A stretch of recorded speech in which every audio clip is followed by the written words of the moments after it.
Eu sou Helena Landau, eu sou economista formada pela PUC, onde eu tenho mestrado também, e também na PUC do Rio de Janeiro eu fiz a faculdade de Direito mais tarde. Então, eu sou economista e advogada. Eu sou sócia do escritório de advocacia do Sérgio Bermudes, eu trabalho muito com a área de regulação econômica, fui professora da PUC e da Fundação Getúlio Vargas.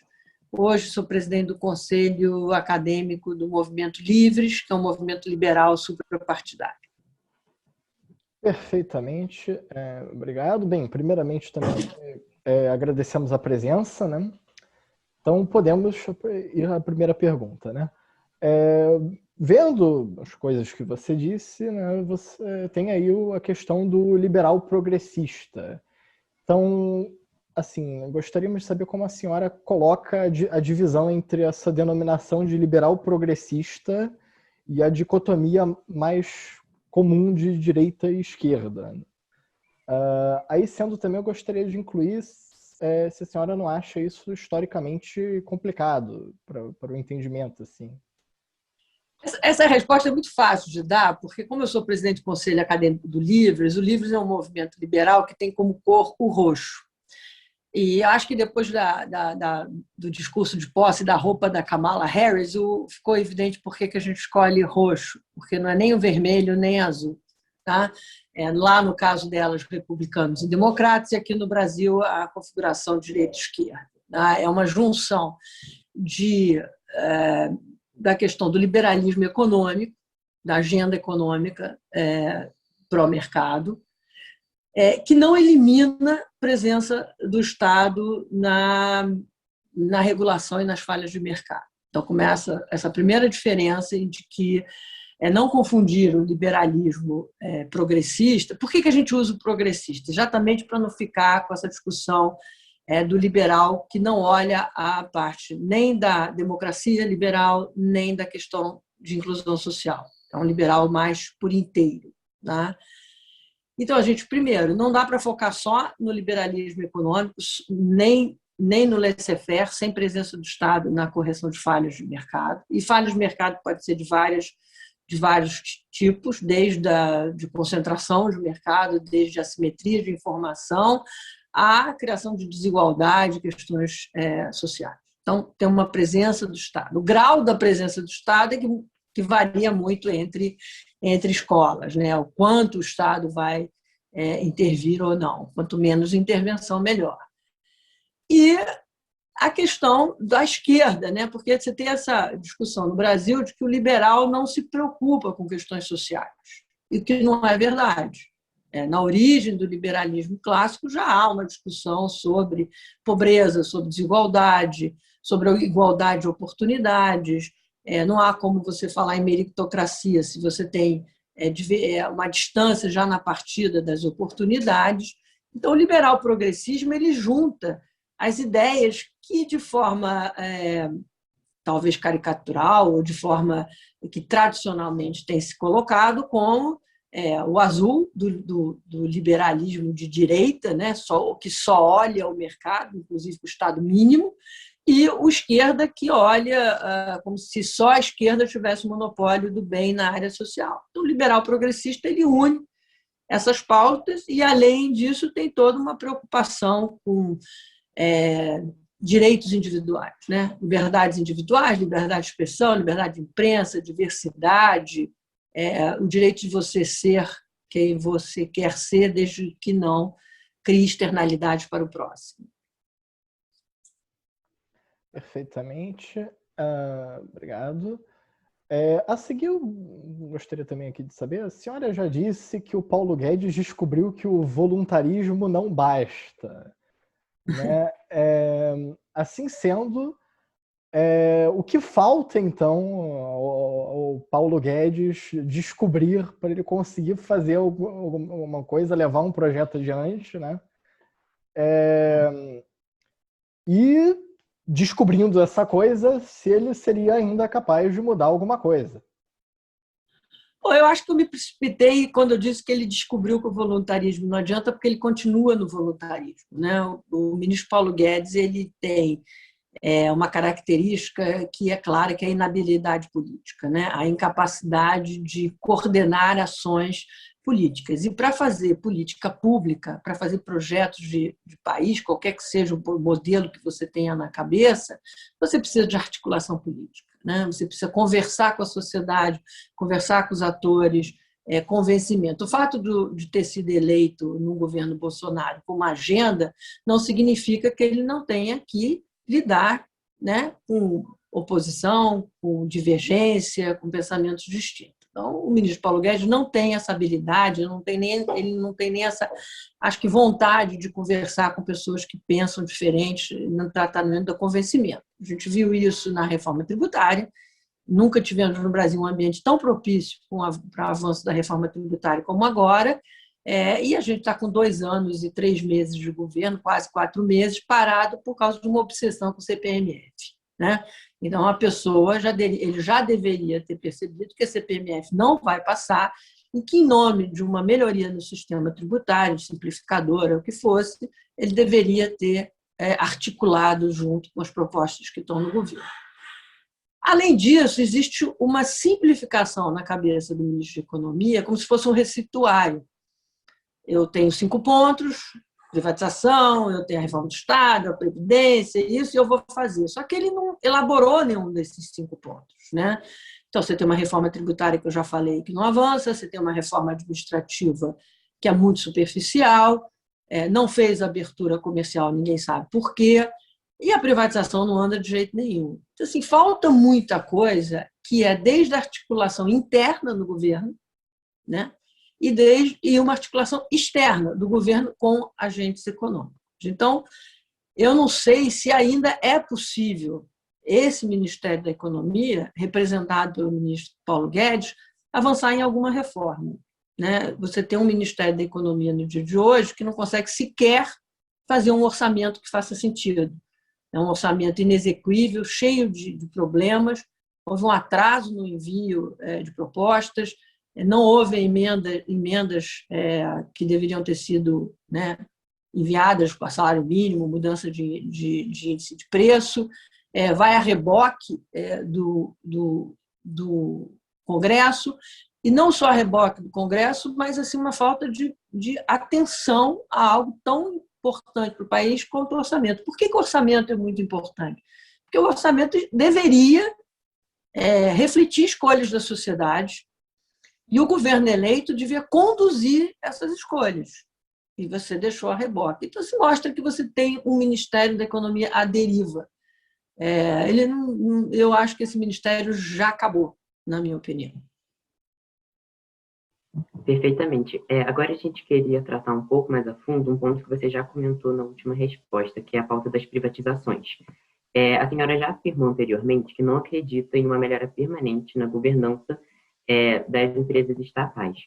Enquanto ex-diretora de privatizações do BNDES, a gente gostaria que a senhora comentasse um pouco sobre como ocorre a articulação política de um processo de privatização e também sobre como se lida com a reação popular a esse processo. Olha, a articulação política ela começa dentro de um projeto de governo. Tá? A privatização nunca vai andar se ela for o projeto de uma pessoa, né? Ela tem que estar inserida numa discussão de reformas modernizantes, de reorganização do Estado na economia. Foi assim que aconteceu. Por exemplo, no governo Collor, que introduziu o Programa Nacional de Desestatização, que queria fazer parte das políticas liberais dele, e foi continuada pelo presidente Itamar e pelo presidente Fernando Henrique. Tá? Tanto o presidente Itamar, tendo o Fernando Henrique como ministro, e o Fernando Henrique como presidente da República, onde eu trabalhei, com os dois, a privatização era parte de um projeto. Ela fazia o Plano Real, ele não é apenas uma mudança da moeda, ele não é que apenas não, porque foi uma coisa espetacular, bem pensada, bem organizada, mas para que a mudança da moeda tivesse uma estabilidade do real, um fortalecimento do real, ou várias outras reformas se fizeram necessárias. Reformas na área fiscal, e a privatização era uma delas, assim como a abertura comercial foi necessária, né? E a privatização fazia parte disso. Então, você tem uma articulação que começa dentro do próprio presidente da República, vamos dizer assim, da organização de um projeto que você quer para o país. E aí você consegue fazer a privatização. Porque privatização não é fácil e nunca foi. Óbvio que um presidente da República, se ele pudesse, qualquer que seja a origem ideológica dele, ele vai dizer, olha, eu não vou enfrentar sindicato, eu não quero enfrentar político, para que eu vou ter todo esse trabalho? Não, ele tem esse trabalho porque ele tem consciência de que a retirada do Estado da economia, a focalização do Estado em áreas essenciais, a maior eficiência que o setor privado traz à economia são fundamentais. E que o Estado não tem recurso para ficar gastando onde ele não precisa. Então, ele tem que assumir esse projeto, ele tem que vestir a camisa desse projeto, o que não acontece nesse governo. Tendo o presidente da República assumido esse projeto, junto com a sua equipe, e que não é só a equipe econômica, é a equipe de planejamento, a equipe econômica, e os ministérios que têm relação com as empresas privatizadas, ela anda. Por exemplo, hoje você tem, dentro do governo Bolsonaro, não só o presidente da República contra a privatização, como vários ministros contra a privatização. O Tarcísio é contra a privatização da Valec, o ministro de Comunicação é contra a privatização de não sei o quê, o ministro de Ciência e Tecnologia se agarrou na CEITEC, o outro ministro da área militar. Quer dizer, você tem inúmeras resistências dentro do próprio governo. Então, não adianta dizer que o Congresso ou a população é contra a privatização. A privatização sequer sai da esplanada dos ministérios. Tendo saído da esplanada dos ministérios, vamos supor que se consiga organizar dentro do governo, é natural que você tenha as resistências tradicionais de um país que está acostumado ao patrimonialismo, à presença do Estado. Então, cabe de nós, a gente volta ao ponto da habilidade política. Você tem que ter um convencimento da população de que, olha, é muito melhor eu vender as empresas estatais e você ter uma melhor gestão de serviços públicos ou delegar serviços públicos do que você achar que é dono de um patrimônio que, no fundo, é um patrimônio usado por políticos. A gente viu isso na intervenção de preços, tanto no governo Dilma quanto agora no governo do Bolsonaro, na utilização da Caixa Econômica para fins políticos. Então, é preciso explicar para a população que, enquanto a Caixa Econômica tem o monopólio da distribuição do auxílio emergencial, ela está atrapalhando a distribuição do auxílio emergencial. Ela não está fazendo nenhum favor à população em dar o auxílio emergencial. A Caixa é um canal de distribuição. Se tivéssemos tido vários canais de distribuição, teria tido muito mais eficiente. Então, você tem que explicar o processo, quais são os benefícios que a privatização vai trazer para a sociedade. E não ficar na tecla de que eu estou privatizando porque tudo que o Estado faz é ruim, todo funcionário público é vagabundo, que não é verdade, eu já convivi com vários funcionários públicos de qualidade.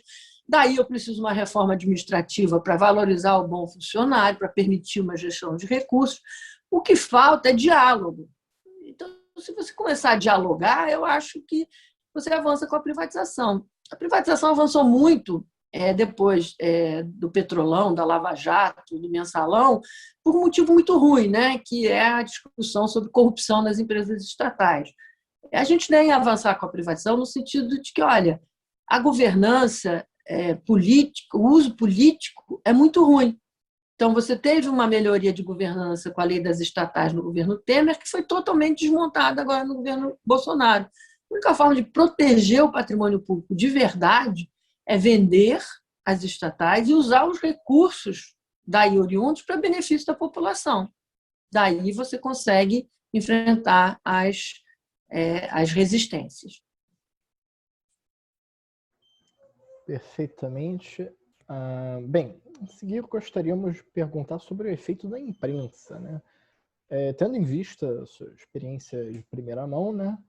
A questão aqui ficaria, então, como funciona o efeito da imprensa sobre a governabilidade, não só aí do processo de privatização, mas também dele, e o que mudaria exatamente hoje em dia com as redes sociais, né? Aliás, essa pergunta sobre a imprensa é muito importante porque a imprensa já foi mais contra a privatização do que ela é hoje. Né? Quando a gente trabalhou no programa de privatização lá na década de 90, havia muita resistência.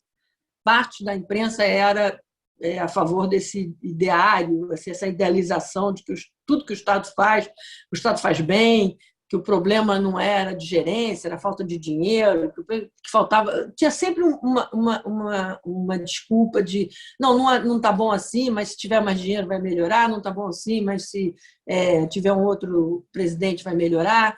E a gente tinha que discutir com a imprensa toda hora. E a imprensa faz um trabalho muito importante na sua resistência, que é exigir do gestor público respostas, né? Se você tem que conviver com uma imprensa que discute com você. Por que você está privatizando a Eletrobras? Por que privatizou a Telebrás?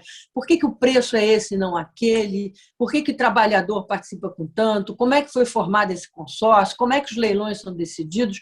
A imprensa ajuda muito a que se dê transparência ao processo, a que o gestor público dê respostas. Então, eu sou super a favor da imprensa questionando. Óbvio que eu não estou falando daquela imprensa que xinga todo mundo, da imprensa que diz o tempo todo que foi roubado sem apresentar provas, que houve desvio de recursos sem apresentar provas, que não vá ao Ministério Público, ao TCU, para ver que não há nenhum processo contra a privatização que realmente não tenha sido arquivado. O TCU aprovou todos os processos de privatização. Eu não estou falando dessa imprensa ideológica, né, no sentido de que não quer saber e diz, tudo que foi feito na privatização foi desvio de recursos. Estou falando de uma imprensa séria que questiona e pergunta, olha, como é que esse preço foi definido? Por que esse modelo foi escolhido? Essa imprensa ajuda.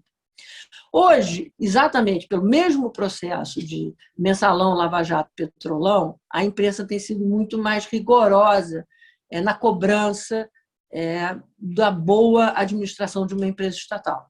A imprensa cobre intervenção em preço, a imprensa discute o discurso de posse do novo presidente da Petrobras, ela questiona a intervenção do Bolsonaro na privatização, ela quer saber por que está tão atrasado o programa de privatização.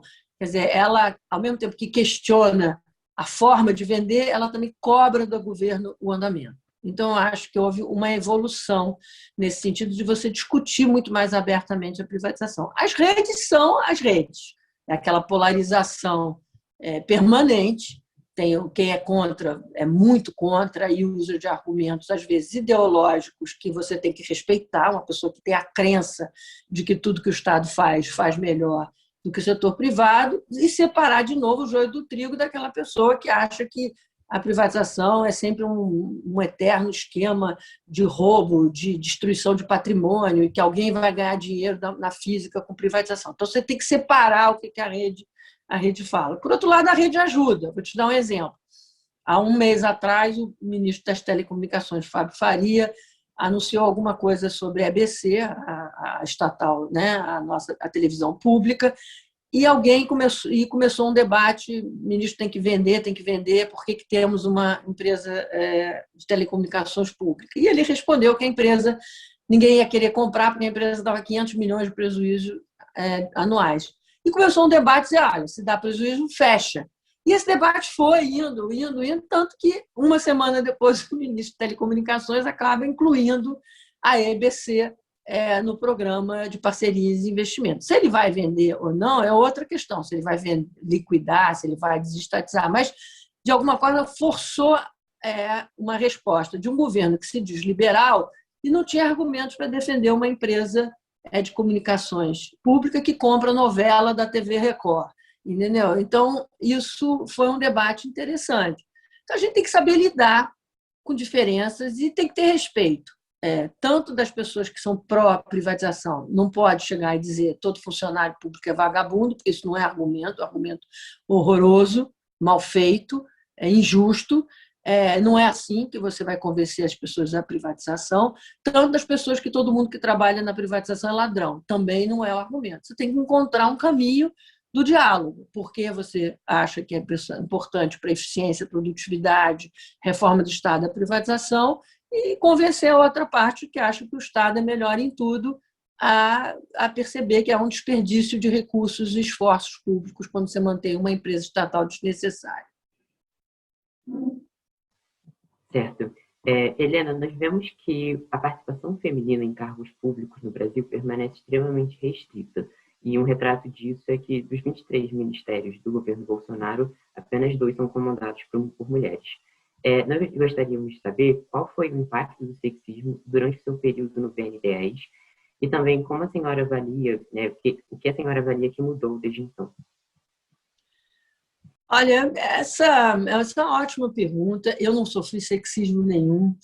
No BNDES eu convivi com várias mulheres. O BNDES tinha mais de uma diretora mulher na minha época, tem uma tradição normal. É óbvio que eu gostaria de ver muito mais mulheres em cargos de direção.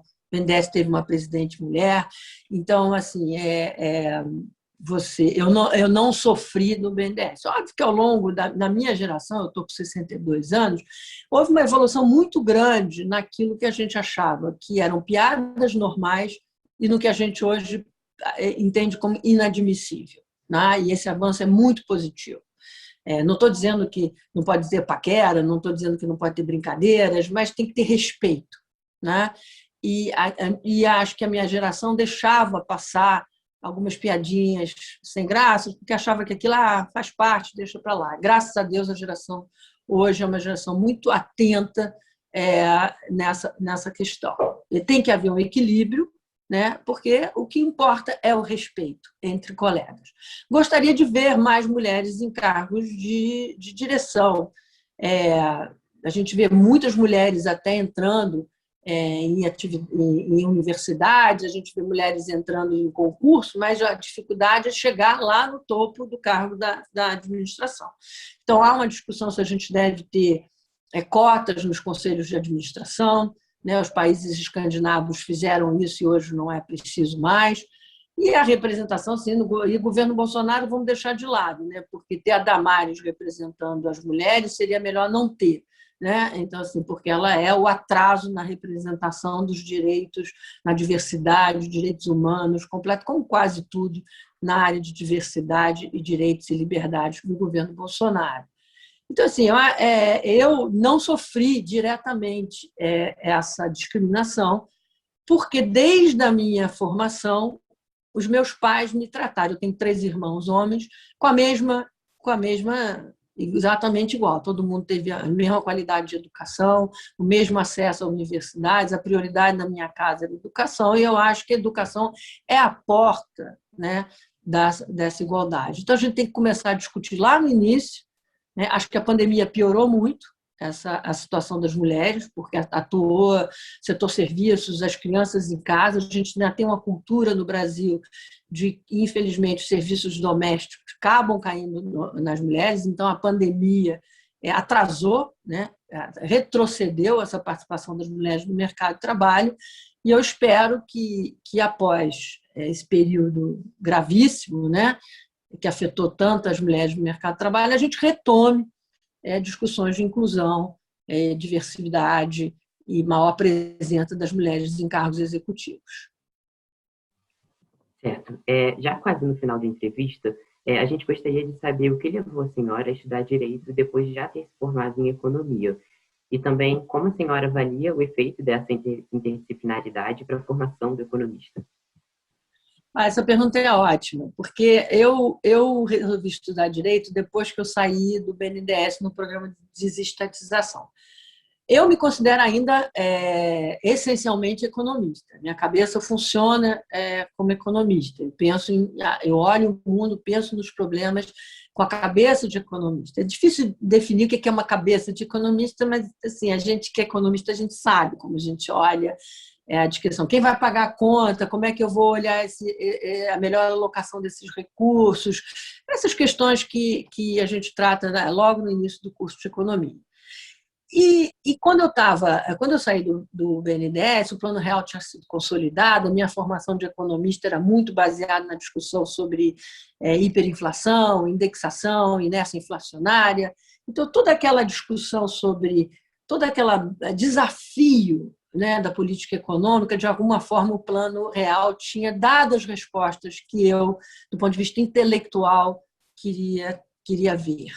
Então, pensei assim, eu quero voltar a estudar, mas o que eu vou voltar a estudar? Aí juntou com minha experiência na privatização, porque na condução da privatização, quando a gente entrou em serviços públicos, foi preciso discutir contrato de concessão, né, incentivos, qualidade, uma regulação por incentivo, e aquilo me trouxe assim, muito curiosidade, especialmente porque depois da privatização, na efetividade dos contratos, a gente via agências reguladoras fazendo certa intervenção nos contratos, e tinha uma coisa que a gente, economista, não sabia, que eram cláusulas especiais, que a administração podia intervir desde que compensasse o concessionário. Aquilo me deu uma certa curiosidade, como é que a gente lidava aquilo sem criar insegurança jurídica, porque para o economista, o que está escrito no contrato está escrito no contrato, é igual jogo do bicho, vale o que está escrito.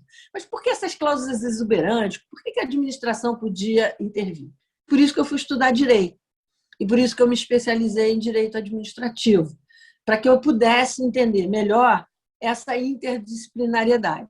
E eu adorei, foi lá que eu aprendi a Constituição, ler com mais cuidado a Constituição Federal, a ordem econômica. E se você olha a ordem econômica na Constituição Federal, está lá, as linhas do que poderia ser o programa de privatização estão todo lá. A presença do Estado na economia é uma exceção, as formas de delegação de serviço público, a todos os artigos relativos à administração pública, por que o contrato social brasileiro da Constituição Federal gera o aumento de carga tributária, né? Por que a importância de fazer reformas para tornar menos rígido o orçamento público, por que temos que fazer reforma administrativa, Então, assim, existe uma riqueza, né, de aprendizado quando você junta tudo aquilo que você pensa como economista com não só as limitações jurídicas, mas com as oportunidades que o direito traz para você fazer um entendimento de mundo e como modificar, né, regras para permitir que a economia seja mais eficiente. Então, estou super satisfeita com essa junção e eu recomendo muito, né, para quem estuda economia, fazer alguma matéria do direito e para quem faz direito, certamente fazer economia. Isso eu acho ainda mais essencial, porque o que a gente vê, às vezes, nas decisões judiciais é uma falta de cuidado com a consequência da decisão de um juiz. Por exemplo, uma encampação de uma linha amarela, né, feita de forma monocrática, sem observar as regras jurídicas de indenização prévia. Isso cria custos, né, vai aumentar o risco país, o risco do negócio, uma exigência de taxa de retorno. Você acaba tendo um efeito negativo muito grande de uma simples decisão. Por exemplo, quando o Supremo Tribunal Federal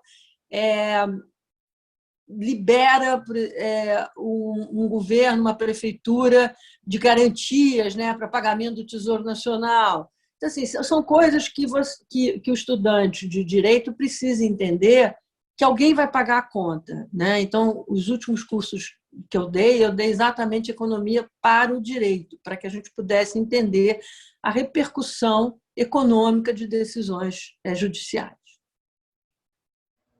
Perfeitamente, perfeitamente. A senhora já falou que está bastante pessimista com a situação do país, reforçadamente porque estamos no governo Bolsonaro, e logo antes do governo Bolsonaro estávamos com um breve intervalo de Temer nos governos do PT, né? Mediante essa situação, qual é a leitura que a senhora recomenda para entender essa configuração do Brasil, né? Essa pergunta é ótima, porque você pode sugerir várias coisas. Você pode sugerir os tradicionais, Sérgio Buarque de Holanda e Raimundo Faoro, para entender essa questão patrimonial, né, donos de poder, raízes do Brasil, porque é um país tão arraigado, tão viciado em Estado, como diz o ministro Luiz Roberto Barroso, de um lado. Mas eu acho que, no momento, a gente tem que entender a questão das instituições.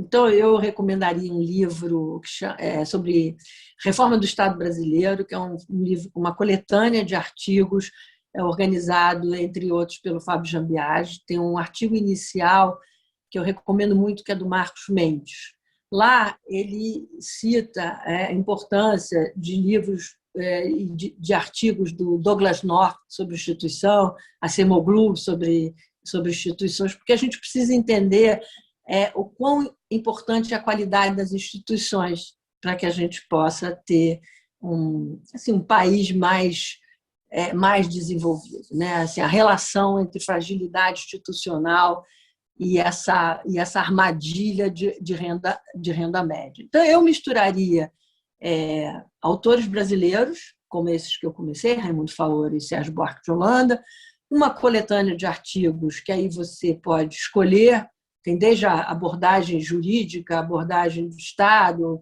fala de educação, produtividade, uma questão sobre o papel desse Estado brasileiro, né, ligado, e a questão das instituições com autores como Douglas North e o Acemoglu, por exemplo. Perfeitamente. Chegamos ao final do nosso planejamento de perguntas. Mas, na verdade, eu poderia fazer mais uma, porque eu pensei enquanto eu estava respondendo pode, anterior. aproveita. A senhora estava falando que o tribunal precisa considerar o impacto econômico, e por isso que é importante que os advogados estudem economia. Em que medida a senhora acha que existe espaço para o tribunal considerar isso? No sentido de que talvez isso seja impossível para o juiz, ou talvez isso seja melhor para o legislador do que para o juiz, né? Olha, essa é uma pergunta boa, porque vale também na outra mão. Quer dizer, o economista também precisa entender que ele tem que respeitar as leis. Não adianta ele ter aquela vontade de mudar coisas quando esbarra em legislação, porque você acaba fazendo planos que vão ser questionados no STF, ou fazer intervenções no domínio econômico que não são previstas pela lei. Então, é uma questão de idas e os dois lados têm que aprender muito com o outro. Tá? E eu acho que, se você for um gestor público, é fundamental esse entendimento do arcabouço jurídico que você está inserido. Né? Eu não acho que o legislador seja responsável. O legislador, obviamente, tem que ter uma qualidade das leis para que a gente diminua a intervenção do judiciário, diminua o espaço para criação de decisões que gerem insegurança jurídica. Mas, assim, sempre vai haver um direito a recorrer ao judiciário, um direito constitucional. Não faz parte da vida democrática, ainda bem que ele existe.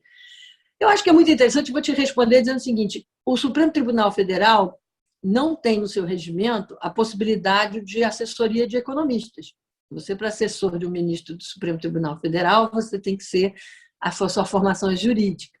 Acho que a gente poderia começar mudando isso, porque cada vez mais discussões econômicas chegam ao Supremo Tribunal Federal. Né?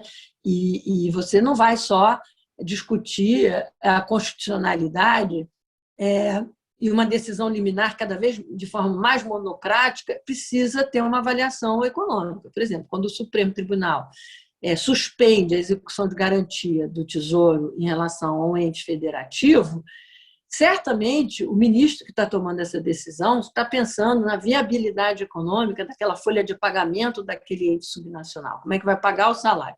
Mas, ao fazer isso, ele está prejudicando todo um ajuste, toda uma regra de incentivos, que é fazer o ente subnacional reduzir despesas, focalizar suas funções, não usar os recursos para aumento de folha, porque, se você olhar, por exemplo, de equilíbrios que aconteceram em estados e municípios, tem um aumento de pagamento de pessoal enorme. Então, se você não permite a execução de garantia, você vai fazer uma bola de neve. Então, esse tipo de coisa não parte do legislador, porque o legislador ele aprovou a Lei de Responsabilidade Fiscal. O legislador ele tem leis de qualidade, mas você tem uma interpretação do judiciário na ponderação de princípios. Ele sempre vai ponderar. Né? Dentro da própria Constituição, há princípios que precisam ser ser ponderados. Você está vendo agora a discussão vacina, distanciamento social, né? Liberdade individual versus a comunidade, né? O impacto sobre a comunidade da vacinação, externalidades, questões desse tipo que vão entrar na cabeça do judiciário, né? Esse conceito de externalidade, por exemplo, um conceito econômico que precisa ser muito bem explicado no judiciário na hora de tomar essa decisão. Então, eu não vejo, assim, a qualidade da legislação tem que ser sempre boa, independente de qualquer coisa, mas ela não vai impedir uma discricionariedade, interpretação do juiz. É para isso que ele existe. Senão a gente botava as leis no computador e saía com uma decisão, né? As decisões são controversas. O direito a disputar opiniões, a disputar direitos, está na Constituição Federal. Então, o que eu acho que a gente precisa permitir, como cada vez mais discussões econômicas chegam ao Supremo, ao STJ, ou aos tribunais, a gente ter a possibilidade de ter assessoria econômica. E eu acho que a gente precisava uma revisão do regimento do Supremo Tribunal Federal, por exemplo. Perfeitamente. Então, creio que encerramos a nossa entrevista, menos que o Gabriel tenha também alguma coisa a acrescentar. Não, só queria agradecer muito pela sua participação, pela sua disponibilidade, e que espero que no futuro a gente possa fazer entrevistas desse tipo novamente. Tá, obrigado, parabéns pelo trabalho de vocês. Depois, se vocês tiverem link, você me manda, tá bom? Sim, perfeitamente, mandaremos. Claro. Então, obrigado. Um bom feriado. Bom feriado. Tchau, tchau. Tchau.